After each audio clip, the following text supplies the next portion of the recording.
Un ouvrier de l'iniquité, je vais vous expliquer. L'iniquité, c'est une déformation spirituelle congénitale. Wow. Vous savez, il y a une différence entre le péché et l'iniquité. Come on. Quand le péché, vous savez, un péché peut être pardonné facilement, mais l'iniquité, c'est une déformation spirituelle. Ça veut dire que quand quelqu'un est inique, ce n'est pas juste un péché qu'il commet. C'est comme si lui-même devient le péché. C'est-à-dire, dans le péché, je commets un acte, mais dans l'iniquité, le péché est rattaché à ma personne. Wow.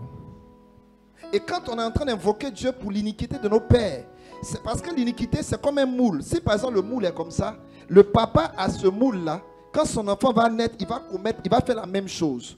Et c'est cette reproduction de péché de génération en génération là qu'on appelle une iniquité.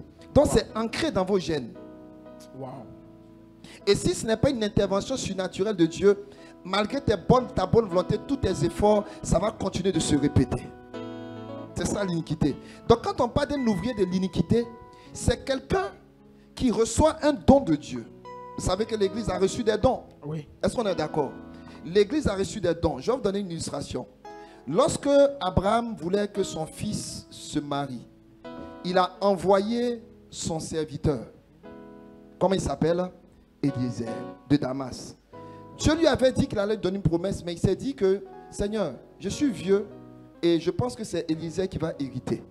Donc, que ce soit Eliezer. Dieu dit non, je vais te donner un fils. Et plus tard, Dieu a donné Isaac.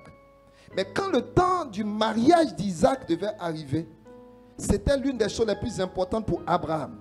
Il ne pouvait pas se permettre de rater le mariage d'Isaac. Parce que Abraham portait la semence du Messie. Et la semence devait être transférée par Isaac pour que les nations soient sauvées au travers d'Abraham. Yes. Et donc, si Abraham ne veillait pas au mariage d'Isaac et que Isaac se mariait dans une mauvaise alliance, ça allait corrompre la semence par laquelle le Messie allait venir. Donc il a dit à Eliezer, je vais te demander de faire une chose, mets ta main sous ma cuisse et jure que tu vas faire exactement ce que je vais te demander. Tu vas te rendre dans tel endroit, dans ma famille, et tu vas aller chercher une femme pour mon fils. Et pendant que tu seras en train d'aller, Dieu va disposer les choses. Eliezer dit, mais je ne sais pas comment ça va se passer. Il dit, va, mon Dieu, le Dieu avec qui je suis en alliance te conduira. Suivez-moi très bien. Eliezer reçoit d'Abraham des cadeaux. Est-ce que vous pouvez dire moi des cadeaux? Des cadeaux. Beaucoup de cadeaux. Il va lui donner des chaînes, il va lui donner de l'or. Pourquoi? Pour l'épouse qui s'en va chercher pour son fils. Je veux dire au passage que Abraham est un type du père. Isaac est un type du fils. Et Rebecca est un type de l'épouse. Et maintenant, Eliezer est le type du Saint-Esprit. Son nom signifie le secours de Dieu. Donc quand Eliezer s'en va chercher Rebecca, il ne sait même pas qui il s'en va chercher. Wow. Mais il s'en va, il dit à Dieu, conduis-moi. La première personne à qui je vais demander de me donner de l'eau et qui va aussi demander de l'eau et proposer de l'eau à mes chameaux. Il en avait 10. Ouais. Un chameau seul peut boire 300 litres d'eau. Je vous dis ça au passage. Et le chameau ne boit pas 300 litres d'eau parce qu'il a soif. Il boit 300 litres pour faire une réserve. Parce que dans le désert, souvent, voilà, il lui faut une réserve. Et donc il dit, je ne vais pas chercher une femme qui est simplement jolie. Mais je veux une femme qui, en plus de me donner de l'eau, donne de l'eau à mes chameaux. Parce qu'il voulait une femme qui a un caractère. Pas juste la beauté physique, qui est importante, mais qui n'est pas essentielle. Et curieusement, les jeunes filles de la ville se sont mises à sortir. Et Rebecca arrive au puits.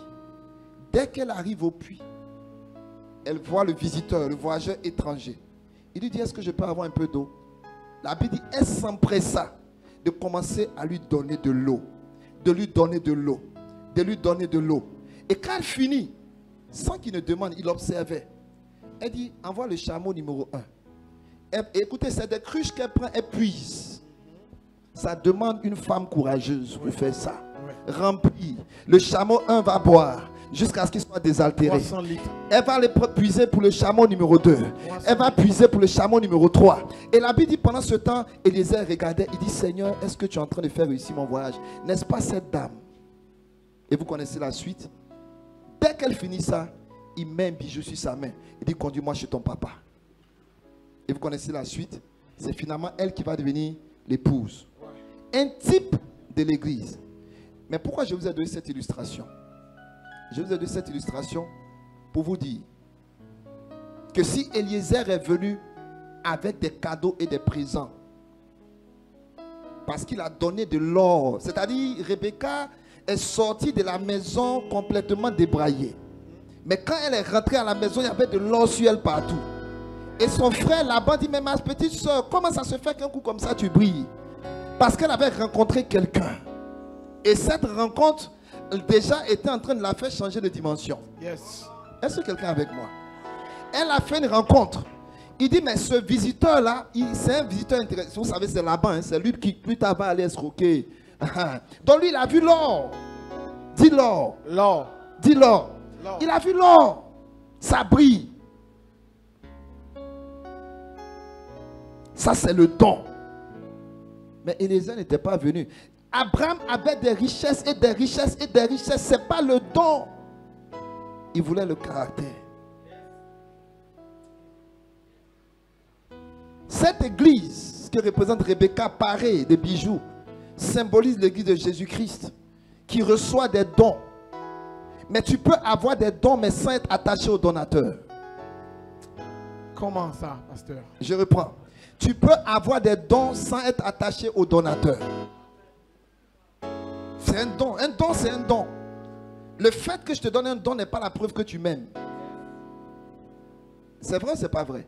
Oui, c'est vrai. Le fait que je te donne un don, je peux te donner, je peux voir ma soeur là, elle me plaît, je décide de lui donner des cadeaux. Mais ce n'est pas la preuve, parce qu'elle a des cadeaux qu'elle m'aime. Donc, elle peut me servir avec les cadeaux que je lui ai donnés sans m'aimer. Donc, si elle me sert avec les cadeaux que je lui ai donnés, les dons que je lui ai donnés sans m'aimer, c'est une ouvrière, mais une ouvrière de l'iniquité parce qu'elle me sert sans m'aimer.